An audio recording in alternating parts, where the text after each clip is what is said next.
Good morning. Welcome to First Universalist Society in Franklin. I'm Louise Marcoux. My pronouns are she and her. I'm a member of the worship committee, and I'm glad that we're together. As we gather this morning, I hope that you find solace and rest, rejuvenation and connection, a moment of peace and the strength to carry on.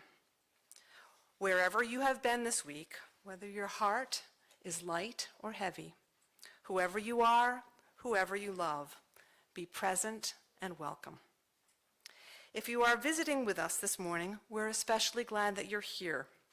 Please take a moment to sign the guest book in the foyer or our virtual guest book online.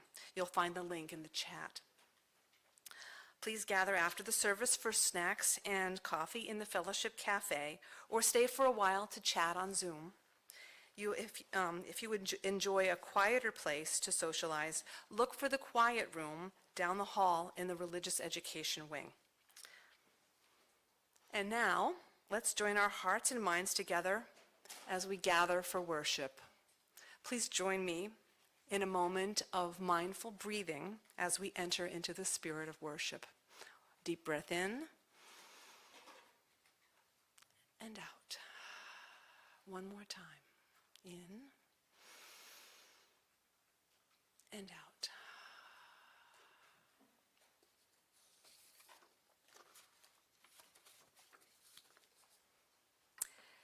Each Sunday morning, we share a centering ritual with Unitarian Universalists around the world, the lighting of a chalice.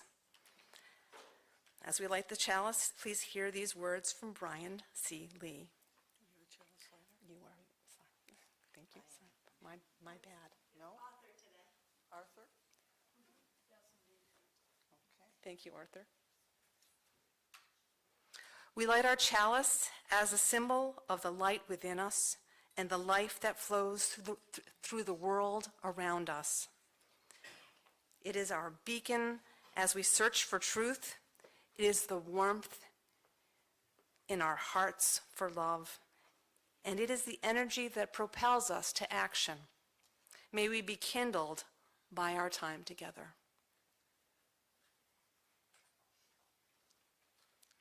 Please remain seated and join in singing the unison affirmation, which can be found inside the front cover of your gray hymnal.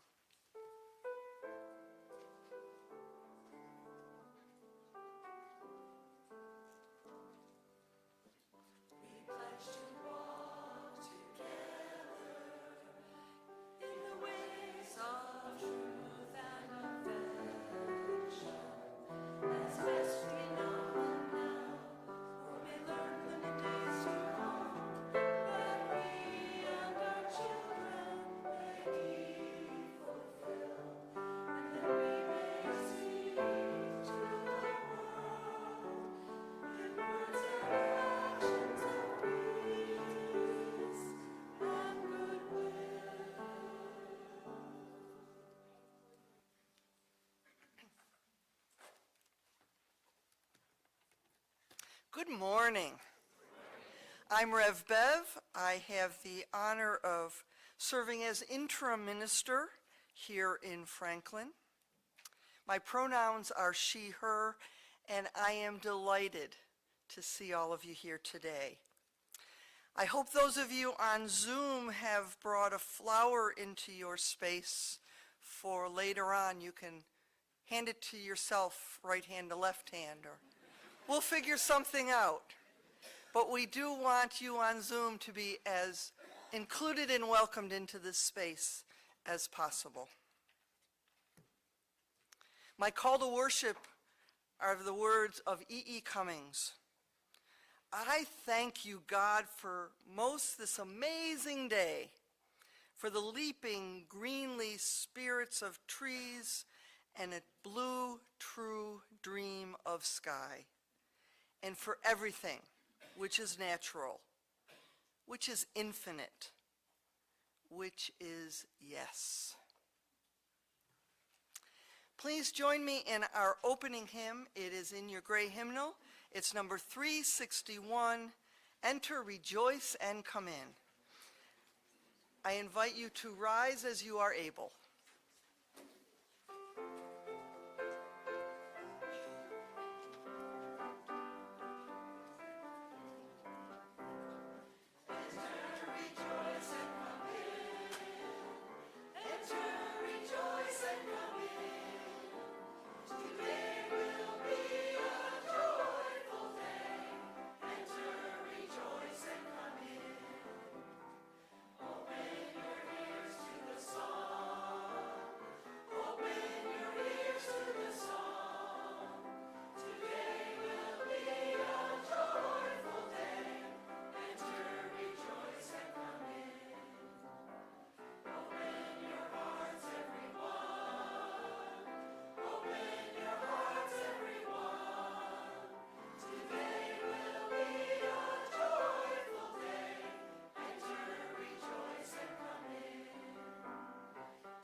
Good morning.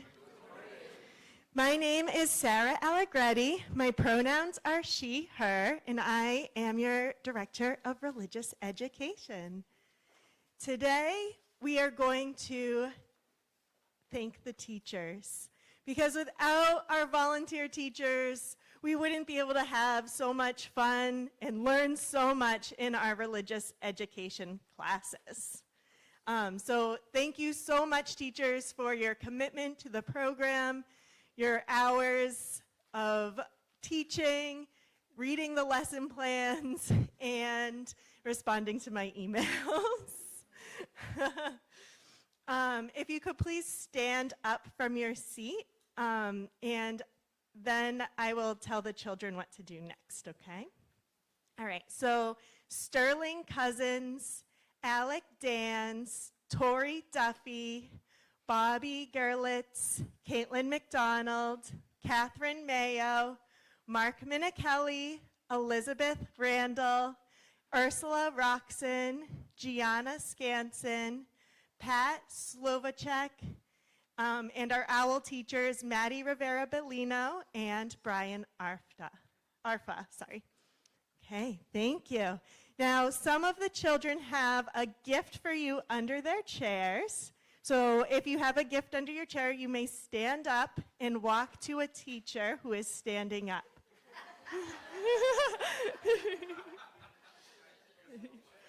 For those on Zoom, you might not have seen, but Violet just turned and handed a chalice to her mom, who is standing right next to her. All right. I think we have a teacher over here and two in the back who need them. Clara. Oh, wait, maybe we have enough chalices floating around. Okay. Floating chalices. Okay. Teachers, can you raise your hand if you did not receive a chalice? Okay, these chalices were hand painted by our youngest friends. Oh, Tori needs one too. Thank you, Claire. They were hand painted by the kindergarten through 5th grade class. We hope that as you light them, you remember the time that you spent with the children and how much you mean to us. Thank you.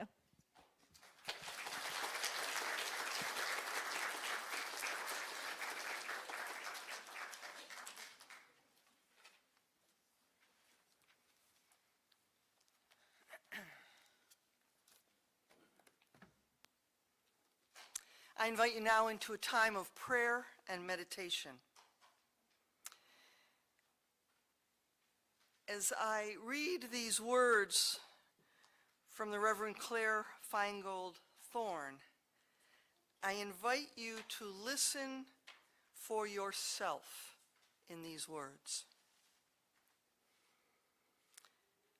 Let us give thanks for a bouquet of people.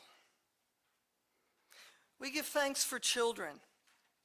Like tulips and iris, they multiply around us, making the world ever more filled with color, beauty, and new life. May we bless them as they replant themselves ever further, knowing that they need their own space to grow into.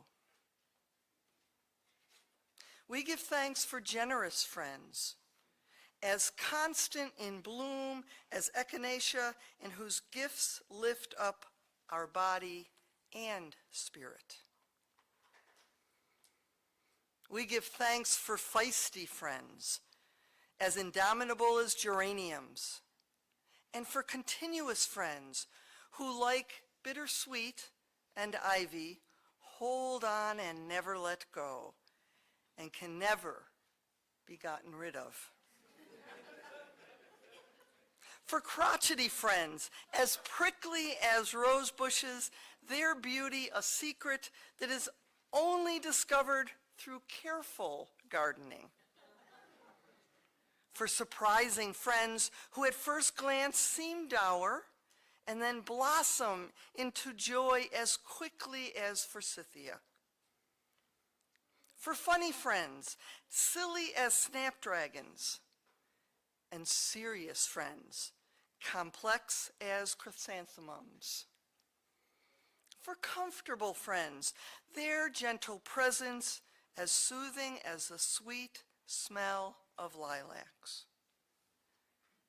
For stormy weather friends who stand by us in hard times like lily of the valley that cannot be deterred by shade or shadow. For old friends nodding like sunflowers in the evening time, and young friends coming on fast as flocks.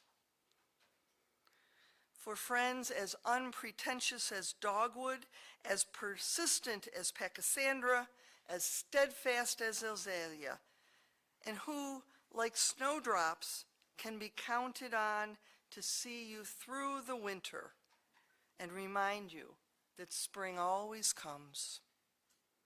For loving friends who wind around us like wisteria and embrace us despite our blights, wilts, and witherings. And finally, for forget-me-not friends, gone but never forgotten. Their beauty lives on in our memories and hearts. For this bouquet of people who brighten our lives, each in their own way, we give thanks.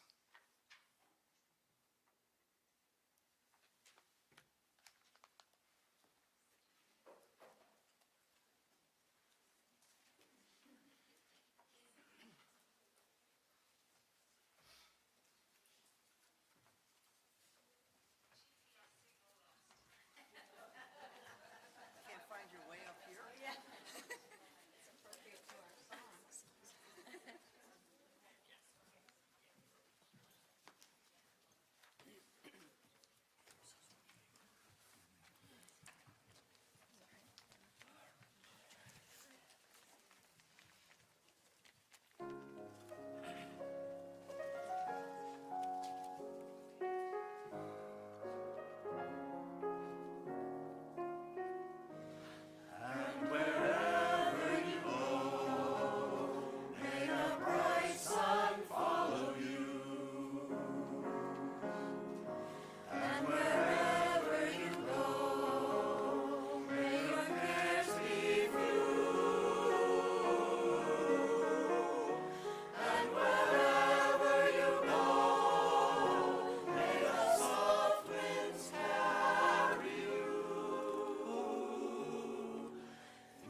What would FUSF be like without volunteers?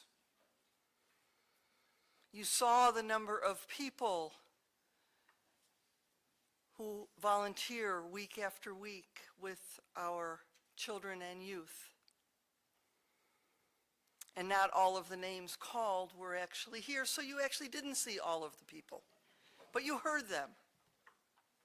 I'm going to list just a few things that would be different or absent if there were no volunteers. It's by no means meant to be an exhaustive list. That would take a really long time. Without volunteers Sunday mornings, we wouldn't have sweet treats and coffee after worship. There'd be no one greeting newcomers at the door, giving you your hymnals, answering your questions. We wouldn't have a choir. And we wouldn't be able to Zoom our services. Without volunteers on Sunday morning, my and Sarah's voices are the only ones you would hear. No announcements by a board member, no welcome or chalice lighting by the worship associate, no milestones read by the lay minister, no call for the offering.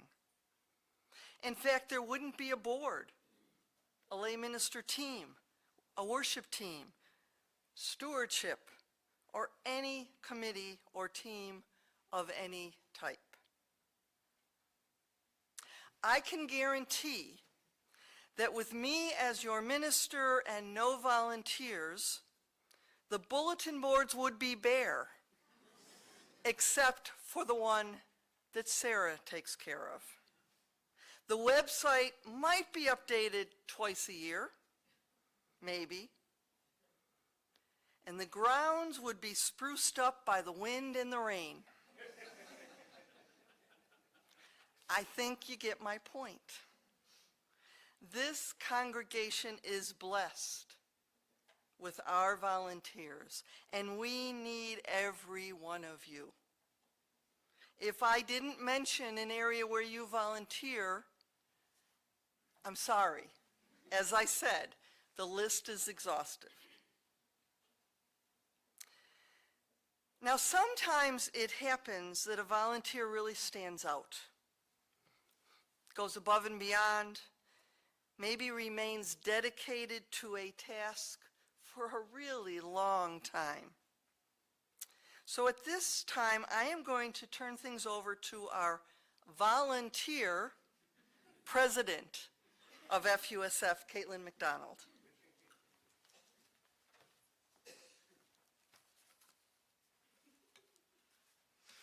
Hello, I'm Caitlin McDonald. My pronouns are she, her. I'd like to recognize a couple of people today who have been serving as volunteers for a very long time and are finally taking their opportunity to sit back and enjoy and receive what you have given to our community. I'd like to first recognize Charlie Gravina. A few words have been shared with me from other congregants that I'd like to share with you in turn. Charlie served on either the Stewardship Committee or the Finance Committee, or a combination of both, off and on, but mostly on, for 24 years. Dave Cassay shared with me that he always appreciated Charlie's sense of humor and that he brought to the stewardship meetings. His history of the team was invaluable. He worked very hard to offer us his insights into the stewardship process. He's always appreciated his willingness to step up and contribute in whatever way he could. From Kathy Hewlin, and I quote, "Whenever you ask how Charlie is, he says, 'Living the dream.'" Charlie was the voice of reality on the stewardship team. We need this money. People need to give more. Tell them, we know where you live. He always kept a sense of humor even when things looked bleak. Charlie was always willing to give more of himself in order to set a good example. And when things got uncomfortable, Charlie was always willing to make that phone call, the uncomfortable one, to personally talk to someone about a pledge. Even when health concerns loomed for both Charlie and his wife Sue, he showed up to give support. Another volunteer I'd like to recognize is Barbara Evans. Barbara Evans served in many capacities for FUSF, but in particular as the chair of the asset team for 15 years. Alex Stans shared, and I quote, "I had the pleasure of co-chairing the asset team with Barbara for almost 15 years. While we brought different skills to the table, I always joked she was management and I was labor. We shared a vision to ensure that our entire FUSF campus would not just endure, but thrive for years and generations to come. The creation of a comprehensive plan for the building and grounds didn't just happen. The campus needed a voice to advocate for funds and find the people and resources to achieve our collective congregational vision of properly maintained structures and grounds, timely improvements, and a coordination of vendors as needs arose. Barbara was that voice and a fierce advocate day after day and year after year. From Barbara, you will see her signature on any email is followed by the quote, "Onward, don't look back. You're not going that way." Her forward thinking and ability to imagine possibilities and then translate these into execution while honoring the past was one of her greatest gifts to FUSF. From Elizabeth Randall, who remembered all of the many contributions Barbara made, in both collaborations she made on her own and in collaboration with others. Barbara envisioned and executed the history wall, right over there. She printed out photos and mounted them on the various walls for us to enjoy. She helped create our latest logo. She served on the board. She was one of the primary drivers, executors, and organizers of the Memorial Garden. And in addition to doing more fun stuff, she played a lead role in maintaining our facility, including supervising, working with, and waiting for many contractors, vendors, and inspectors. So at this time, Vicky's going to help me present a couple of gifts to them. If we could please give them a round of applause for their many, many years of service.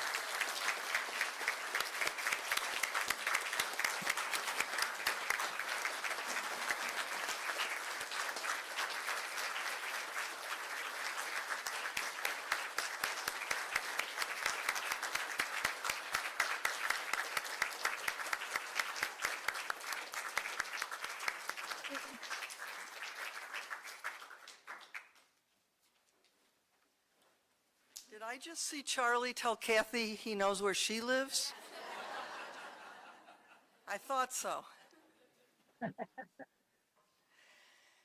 Now is the time in our service when we pause to uplift the generosity of all of you, not just with your talent, but with your treasure. Kathy?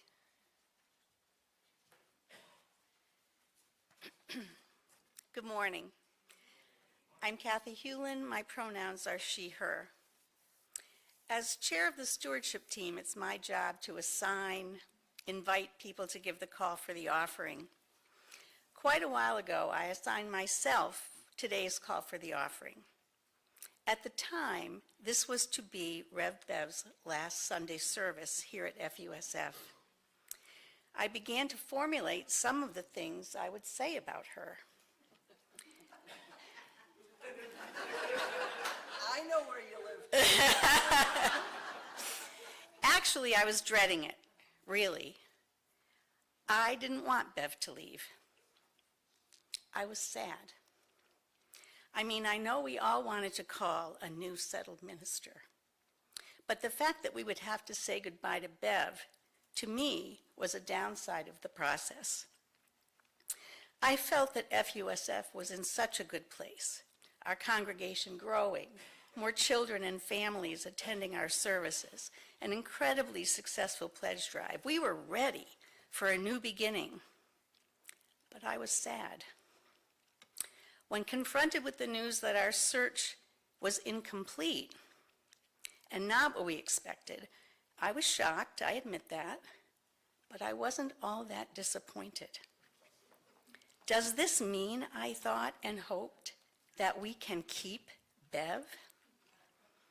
Is it okay to admit now that I am happy where we landed? With Rev Bev as our minister for at least one more year, I believe this is something we should celebrate. As Bev writes in her interim minister's yearly report, which I'm sure you've all read, we should celebrate as we pivot from interim ministry to a transitional contract ministry. With Bev in the pulpit, let's keep the momentum going, the positive energy, the optimistic hope for the future. So as we make our offering this morning, let's celebrate the future that lies ahead. The good work that we have undertaken must continue, even as we enter what some feel is the end of the church year. To riff on something Bev says, the church year is ending, but our service to a hurting world continues. Thank you for giving generously as we give and receive this morning's offering. I guess I'm one of those weed friends, Kathy. You thought you got rid of me.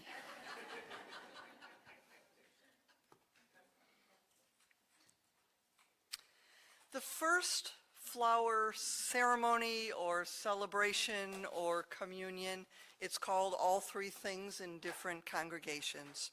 The first one occurred in 1923 in a small church in the city of Prague in Czechoslovakia.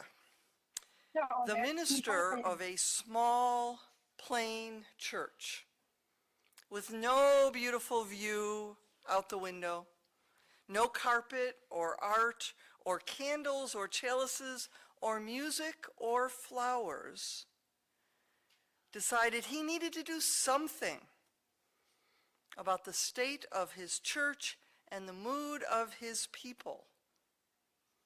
So one spring day, the minister of that small, plain church, Norbert Čapek, saw the beauty outside his church.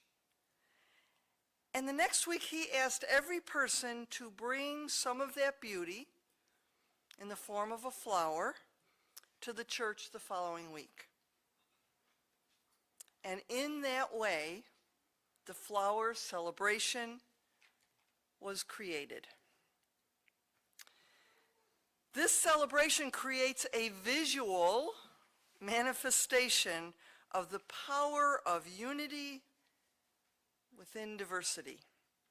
Each individual flower in the bouquet is unique and beautiful, and put together, the beauty of that bouquet transcends the beauty of an individual flower. The whole is truly greater than the sum of its parts. And like this vibrant splash of color that you see before you, we know ours is a faith that celebrates a theology large enough to hold us all. Whatever your story, whatever spiritual journey that brought you here today, we are large enough to hold us all. We strive to welcome all, to celebrate all. Each of you contribute to that whole. Each of you have unique gifts with which to bless this community and our world. And within this mind-boggling variety, there is a common bond that ties us all together into that beautiful whole. And that is knowing that we are better together. We are stronger together. We are more capable of changing the world together.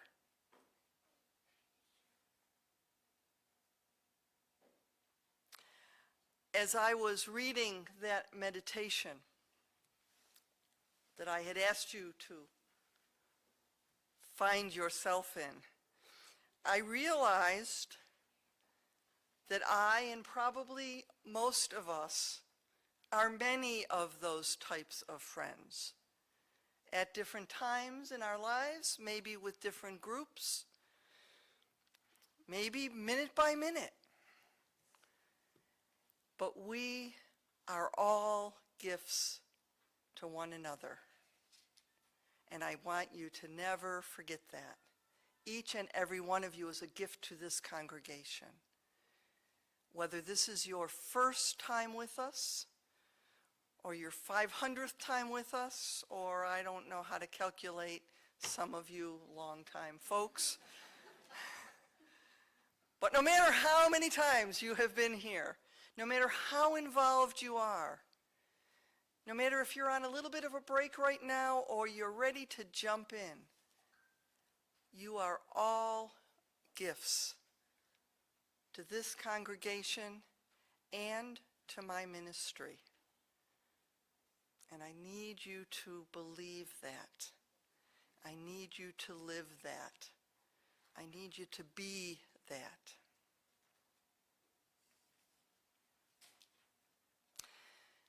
So by blessing these flowers, we make them sacred. We do that by calling attention to the meaning that we bring to the sharing of them, to the exchanging of gifts with one another, and to the energy that we give this ritual that comes from love,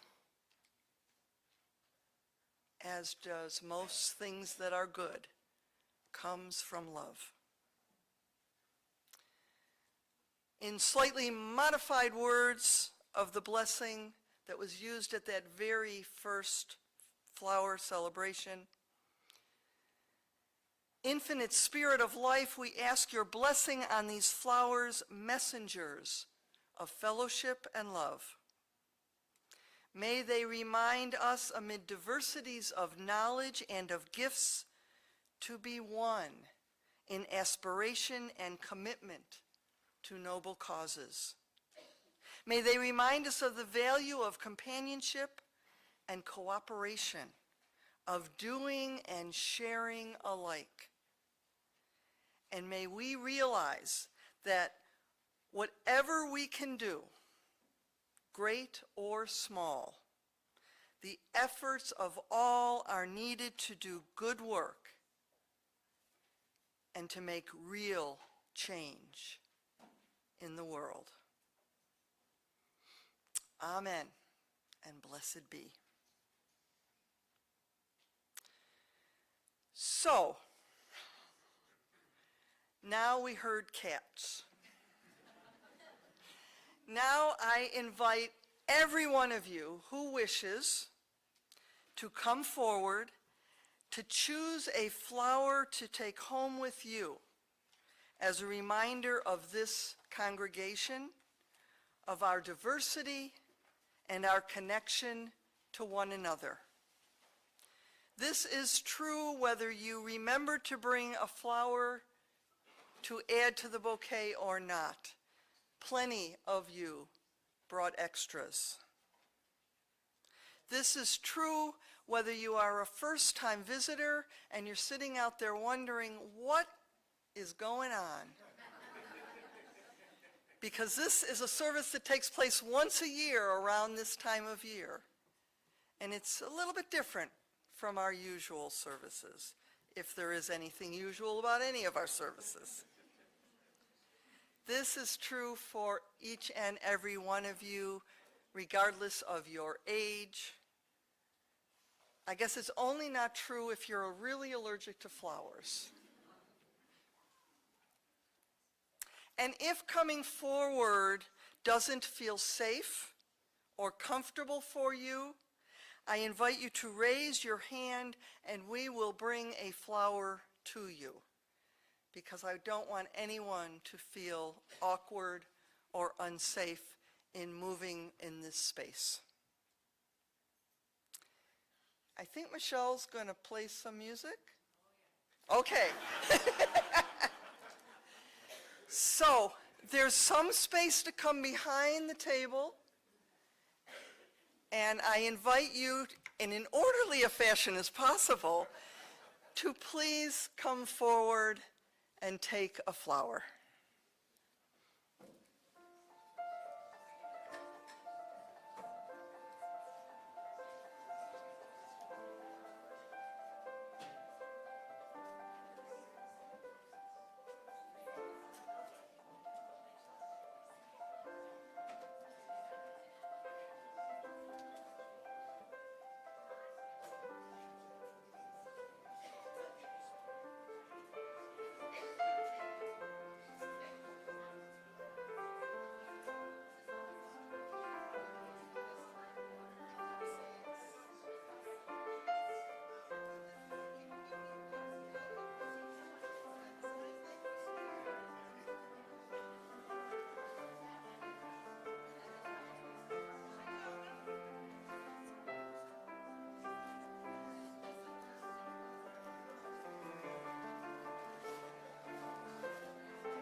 invite you to take a look at the flower that you chose.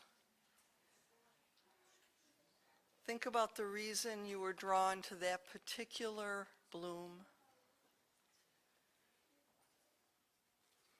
And know that when you leave here today, after the annual meeting, that you are taking a little part of us, all of us with you. And we hope that that flower throughout the week will remind you of how being in this space makes you feel. Please join me now in our closing hymn. It's number 396. I know this rose will open. We're going to sing this in a round Oh, good. with the help of volunteer singers. We've practiced it, so come to your places. We're going to sing it through twice in unison. Then this section. Could you speak into the mic? Sorry. Hi. We're going to sing it through twice in unison. Then we're going to do a 3-part round, not a 4-part round that's indicated in the music. This is going to be part 1, led by friendly people. This is part 2. This is part 3. So part 2, my leaders are behind them. Raise your hand. Okay. Okay. So I know this, so when you end up putting, I know this rose will, you'll get it. Follow your leaders, okay? It's hard to follow the leaders when they're behind them. I thought that would actually work out even better because then the voices would be heard. Okay. All right. Plus, we also have flowers there, you know. So you have to listen for your leader.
As you leave this sanctuary this morning, I encourage you to go with the spirit of memory, moving like a gentle wind through the branches of our being. Go with the spirit of gratitude, rising like the sun on a bright summer morning. Go with the spirit of peace, calm and comforting like the soft breath of a sleeping baby. Go with the spirit of love, guiding and teaching us to remember, to be grateful, to seek peace. I now invite you to rise again For our farewell song, the words are "Carry the flame of peace and love until we meet again."